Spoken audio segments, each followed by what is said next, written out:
Buenos días, esto es Directo América, aquí en la pantalla de France 24. Yo soy Juan Pupiales. Vamos a repasar los principales hechos del día titulares. Ucrania afirma que rechazará cualquier plan que cruce sus líneas rojas después de haber recibido la propuesta de plan presentado por Estados Unidos que lo forzaría a ceder en gran medida ante el Kremlin. El presidente ucraniano junto con sus principales aliados europeos piden una paz justa y verdadera. Tenemos un reporte. La primera ministra japonesa, Sanae Takaichi, afirmó que desea mantener una relación constructiva con China, declaraciones que llegan en torno a las tensiones respecto a Taiwán. Desde Beijing aseguraron que la comunidad internacional debería estar preocupada sobre las verdaderas intenciones de Tokio. Decepcionada, así dijo sentirse la Unión Europea respecto al borrador de acuerdo de la cumbre climática COP30 que tiene lugar en Brasil. A horas del previsto fin de las negociaciones, hay rechazo a la falta de mención respecto a una transición desde los combustibles fósiles. En revista de prensa repasamos los titulares de algunos de los principales medios internacionales. Este viernes, The Times, The Guardian y The Independent reportan sobre las conclusiones de una comisión pública de Reino Unido con críticas a la gestión del COVID-19 por parte del gobierno del ex premier Boris Johnson. Lo repasamos con nuestra compañera Dacil Lanza. En economía hablaremos de Japón y el plan de estímulo aprobado este viernes. Se trata de 135 mil millones de dólares para intentar rebajar la deuda del país y animar la economía, mientras la isla lucha contra una inflación que está por encima de su meta. Lo veremos con Juan Pablo Lucumi. Comenzamos.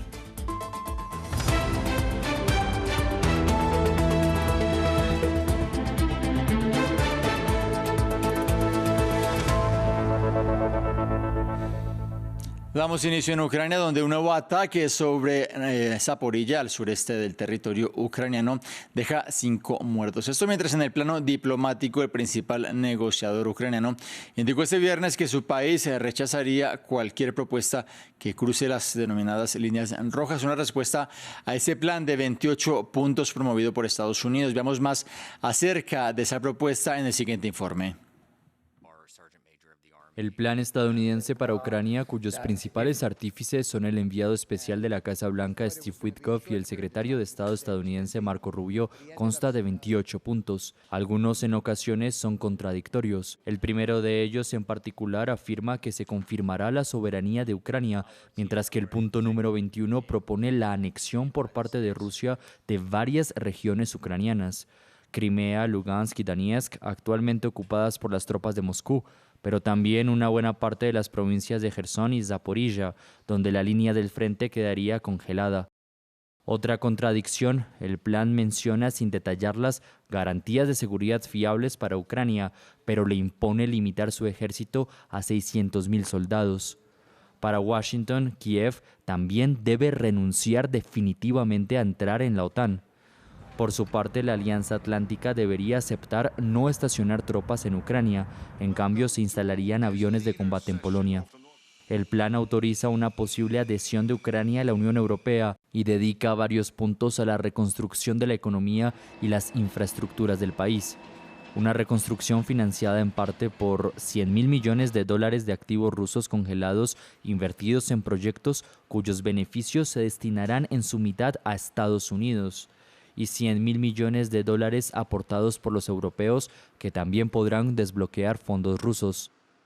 Más allá de este dinero, las sanciones contra Moscú podrían levantarse tras las negociaciones y Rusia volvería a integrarse en el G8 y en todas las instituciones económicas mundiales. Uno de los puntos incluso concede a los rusos el 50% de la electricidad producida por la central nuclear de Zaporilla, la más grande de Europa y ubicada en Ucrania. Por último, el plan estadounidense prevé una amnistía para todos los delitos cometidos durante el conflicto y exige a Ucrania que organice elecciones en los 100 días siguientes a su adopción. Mientras tanto, el presidente ucraniano Volodymyr Zelensky conversó este viernes con sus homólogos de Francia, con el canciller alemán y el premier británico. Los cuatro líderes piden una paz justa y verdadera, mientras que desde Francia, Reino Unido y Alemania insisten en que Ucrania debe hacer parte al completo de las conversaciones. Esto después de una primera reacción cautelosa de Zelensky el jueves. Nuestra enviada especial en Ucrania, Catalina Gómez Ángel, nos habló previamente acerca de esa respuesta de Ucrania. Lo primero que se comenta en la prensa local y también con ucranianos que hemos hablado esta mañana es la actitud del presidente Zelensky y de su gobierno, una actitud conciliatoria sobre lo que ha dicho Washington y le ha presentado. Obviamente no lo han aceptado, tampoco lo han negado. Ellos hablan de una paz digna. Sin embargo, la gente está a la espera de lo que pueda conversar el presidente Zelensky con el presidente Trump, que no solamente ha puesto sobre la mesa esta propuesta, sino que saben también que quiere acelerarla y que esta llega a una conclusión absolutamente rápida. Ellos aquí en Ucrania lo siguen viendo como un plan absolutamente que beneficia a Moscú. Han puesto muy claro cuáles serían esas líneas rojas para empezar.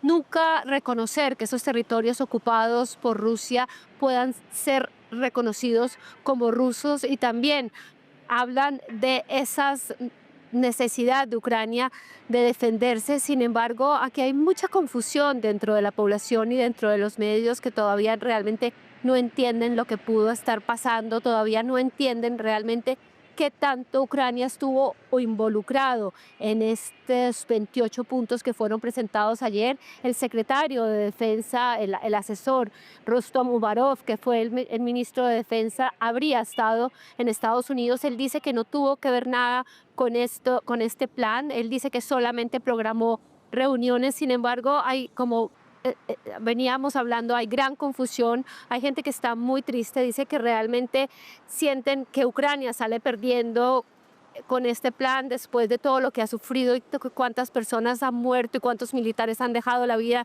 especialmente en esa región del Donbass, que tendría, según este plan, que pasar a ser parte de territorio, o por lo menos de facto, de Rusia. También están a la espera de la propuesta que pueda presentar Europa, de la que se habla que podría llegar en los próximos días, de una contrapropuesta a esto presentado ayer. Sin embargo, estamos a la espera realmente de cuál sea la decisión final que tome el presidente Zelensky. Es bien importante deducir hoy de muchas de sus personas cercanas en las redes sociales que tratan un poco de mostrar y de vender este plan, de cierta manera diciendo que Ucrania está en una situación difícil, tanto militar como económica, porque tanto Estados Unidos como Europa tendrían que darle la financiación a Ucrania para seguir subsistiendo, especialmente el próximo año, y dicen que firmar un plan ahora podría ser una posibilidad para que Ucrania no tenga que pasar por esta mala situación, especialmente en falta de dinero para sostener la guerra.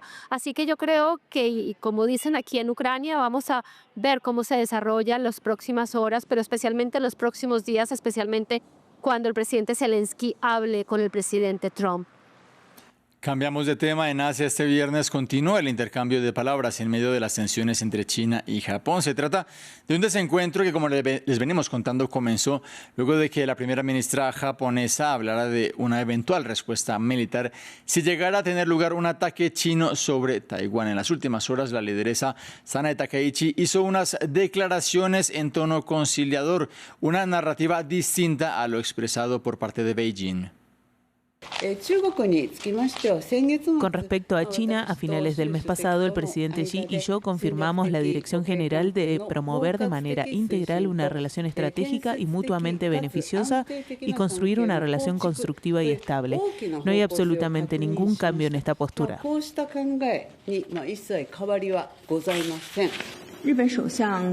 Las observaciones erróneas de la primera ministra japonesa Sanae Takaichi sobre Taiwán, que implican la posibilidad de una intervención militar en el estrecho de Taiwán, han socavado el fundamento político de las relaciones sino-japonesas y han suscitado indignación pública y condena por parte del pueblo chino. China se opone firmemente a esto. Creo que la comunidad internacional debería estar más preocupada por las verdaderas intenciones de Japón y si todavía puede adherirse al camino del desarrollo pacífico.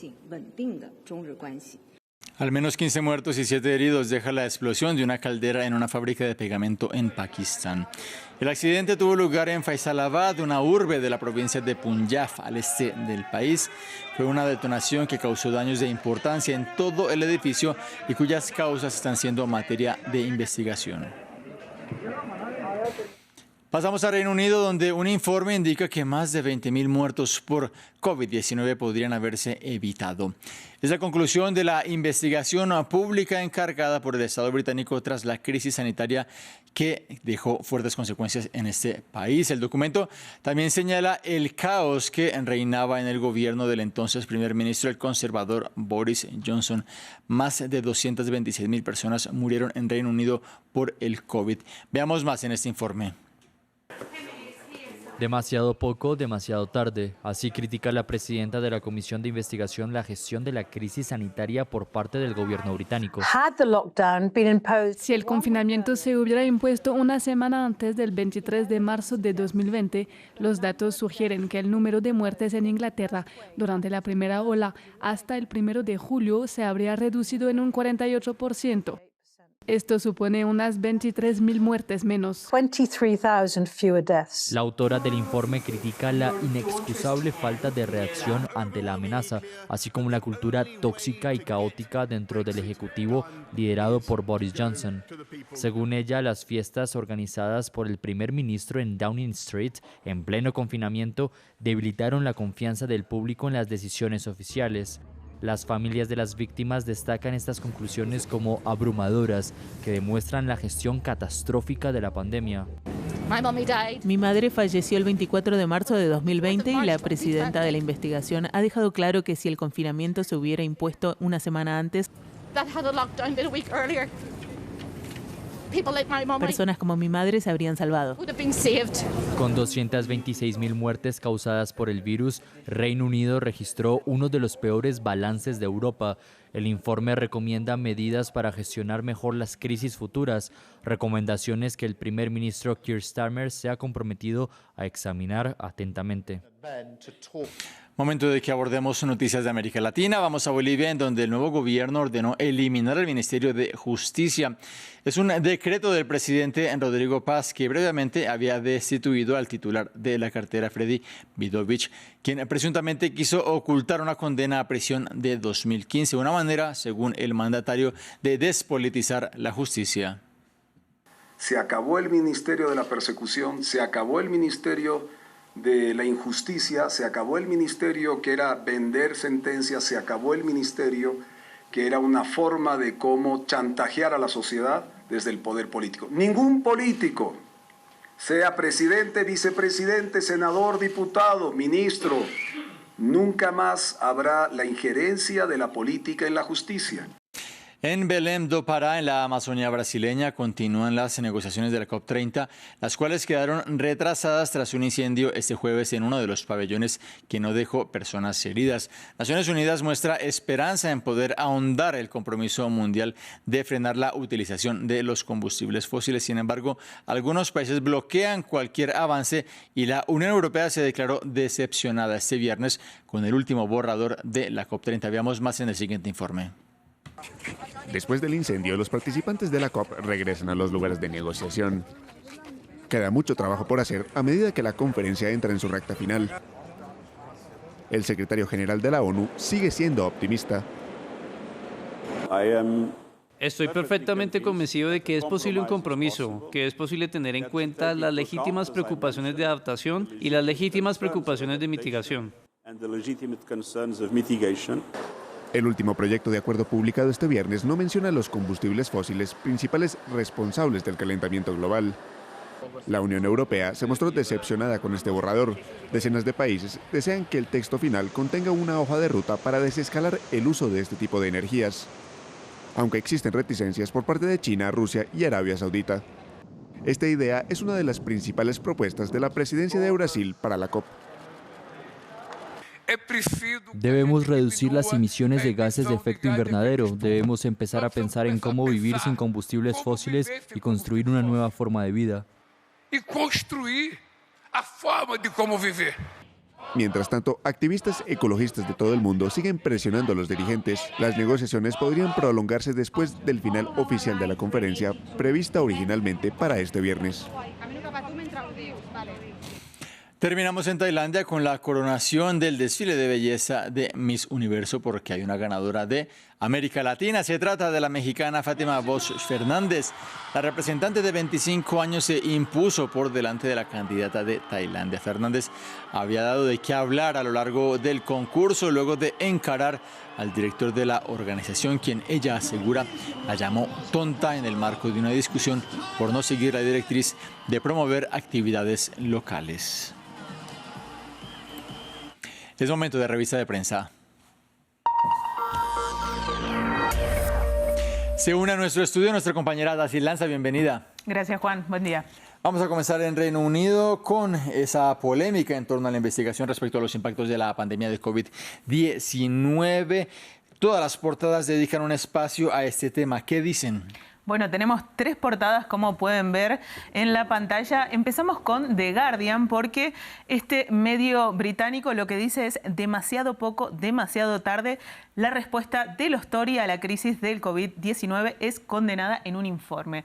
Hablamos de los Tory, los conservadores, y un informe que es un informe oficial en el Reino Unido, que básicamente hace un estudio, repasa cómo fue el accionar del gobierno de Boris Johnson, del conservador, durante la pandemia. Afirma que la implementación de un confinamiento, incluso de una semana antes de cuando fue implementado, podría haber salvado cerca de 23.000 vidas. El documento también critica la gestión en otro aspecto, que dice que fomentó una cultura tóxica y caótica que reinaba en la residencia oficial en Downing Street bajo el mandato del conservador Boris Johnson. Según el informe, entonces, también el primer ministro fomentó esta cultura. Es un informe de más de 750 páginas y pinta un panorama donde la gestión sería de retrasos, inacciones y una aparente incapacidad. Tenemos que avanzar también en este repaso con un diario más conservador que dice The Times. Así es, Juan, porque este medio da otro enfoque y se centra básicamente en las críticas al informe presentado en el Reino Unido, porque dice que la investigación fue criticada por tratar de reescribir la historia, esto citando palabras de distintos diputados y referentes conservadores, y también pone el foco en el costo que llevó este informe, producir este informe, que se estima en más de 200 millones de libras esterlinas. Bueno, esta es el foco que pone The Times. Si te parece, pasamos a The Independent, que habla del coste fatal del caótico y tóxico de Boris, de nuevo poniendo foco en el ex primer ministro, pero también da voz a las organizaciones de familiares de víctimas de esta pandemia, que dicen que a lo largo de la pandemia Boris Johnson antepuso su reputación política a la seguridad pública, y también dicen que ahora saben que muchos de sus familiares estarían vivos si no fuera por el liderazgo de Boris Johnson y sus colaboradores. Muy duros los testimonios, y también pone el acento en que las fiestas que se produjeron en la residencia oficial habrían también producido en la ciudadanía angustia, además de un incumplimiento mayor de las normas sanitarias en ese momento. Independent, un diario con línea editorial más progresista, más liberal. De Reino Unido vamos a Irán, porque se renuevan los cruces con el organismo nuclear de Naciones Unidas y con Estados Unidos. ¿Cuáles son las novedades? Bueno, hay una novedad que viene de la mano de CNN por una entrevista exclusiva que obtuvo. Dice: Irán está abierto a reanudar las conversaciones nucleares con Estados Unidos, pero no modificará sus condiciones. Esto a partir, decía, de una entrevista que dio Kamal Karrazi, asesor político de política exterior del líder supremo, el ayatollah Ali Khamenei, quien, en esta entrevista lo que dijo básicamente fueron las condiciones de un diálogo, que Estados Unidos debería impulsar y dar el primer paso para este diálogo. Dijo además que el enriquecimiento de uranio continuará, que en todo caso lo que hablarán va a ser del grado de enriquecimiento de uranio, y que el programa de misiles balísticos de Teherán continuará. De allí nos vamos, si te parece, Juan, al New Arab, que dice que Irán afirma que no dará acceso a las instalaciones nucleares bombardeadas sin un acuerdo con el OIEA, el Organismo de Energía Atómica de la ONU. Ayer la novedad viene con que el organismo de Naciones Unidas lo que definió fue, en una resolución, exigió a Irán que dé acceso a las instalaciones nucleares, y esto provocó del lado de Irán que rechazaron, digamos, cualquier tipo de acceso a estas instalaciones si no logran, si no hacen un acuerdo concreto en el marco en que se darían estas inspecciones. Para terminar, nos quedamos en Medio Oriente, continuamos en esta región. Hemos venido haciendo seguimiento a cómo se mantiene ese frágil cese fuego en Gaza. Mientras tanto, también hay episodios de violencia en Cisjordania. ¿Qué dice la prensa internacional? Bueno, Juan, empezamos con el Washington Post porque reporta que autoridades israelíes están advirtiendo que el Estado está perdiendo el control ante ataques de colonos en Cisjordania. Esto a partir de las voces, por ejemplo, de Yair Golan, el líder del Partido Demócrata de Israel, opositor actualmente, que habla de que la dirigencia debería calificar estos actos vandálicos en Cisjordania por parte de colonos israelíes como terrorismo judío. También cita otras voces que hablan de que, bueno, este sector extremista de la población estaría confiado en estos ataques porque el gobierno está de su lado, dicen algunos testimonios.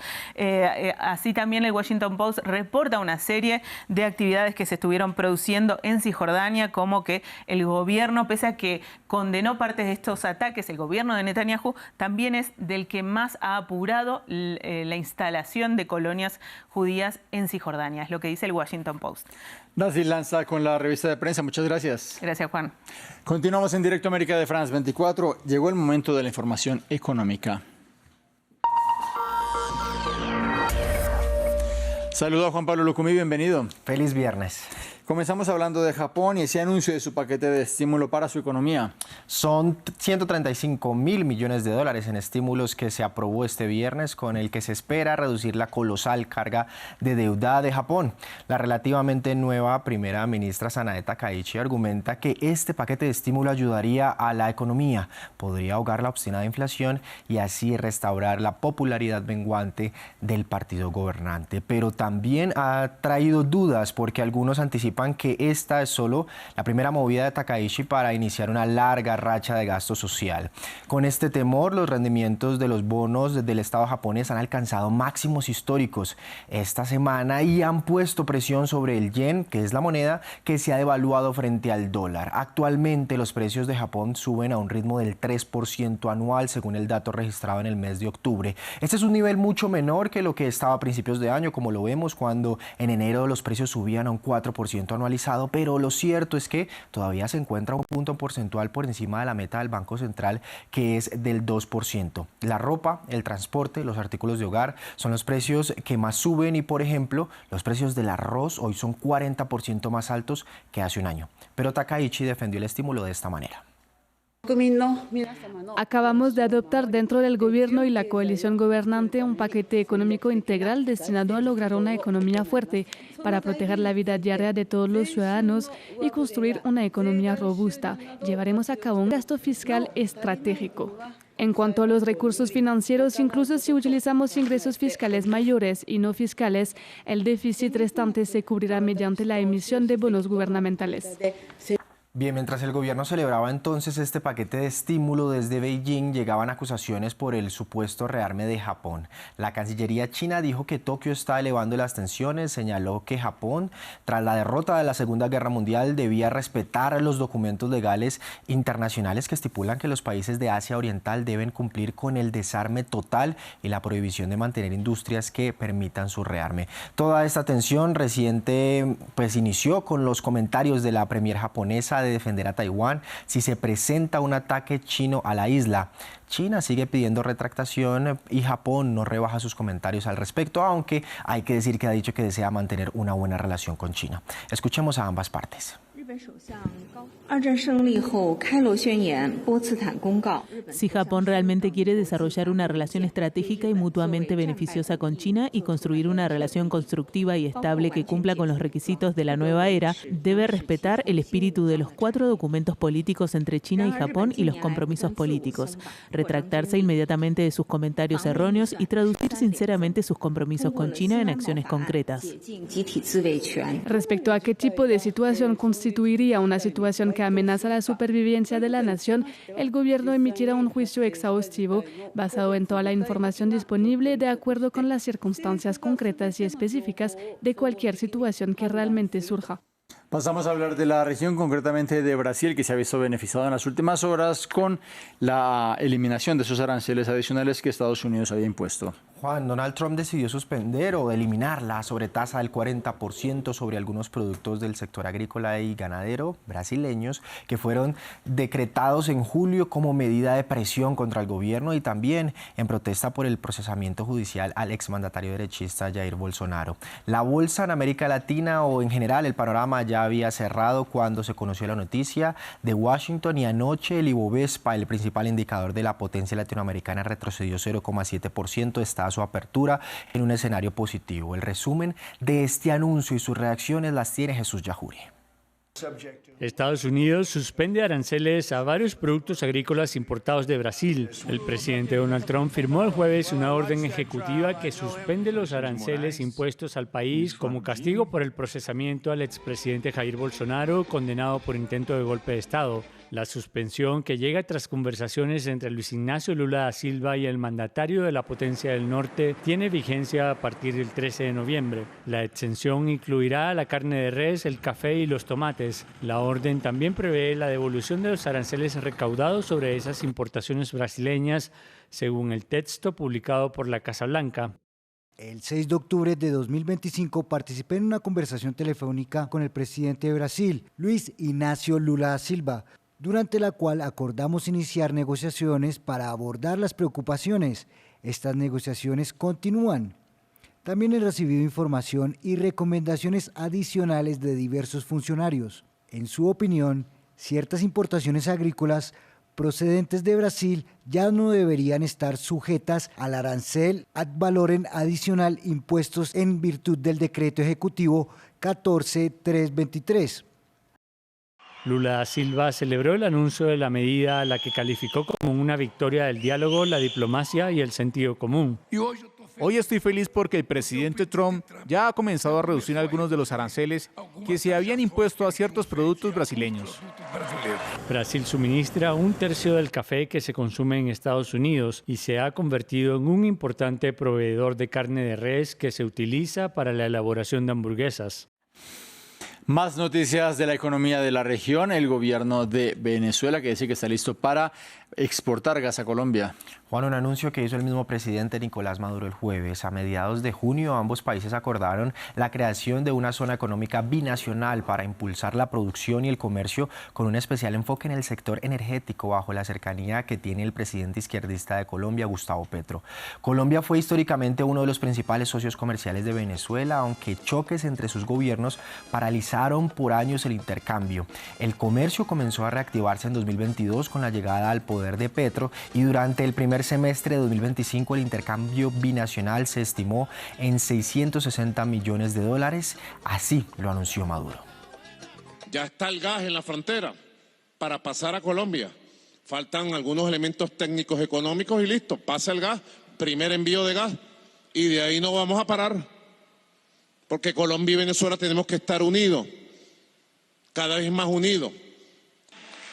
Inclusive en gas estamos avanzando, que ya la primera exportación de gas para Colombia está lista, está en la frontera, esperando algunos elementos técnicos para que Venezuela empiece a vender gas a Colombia.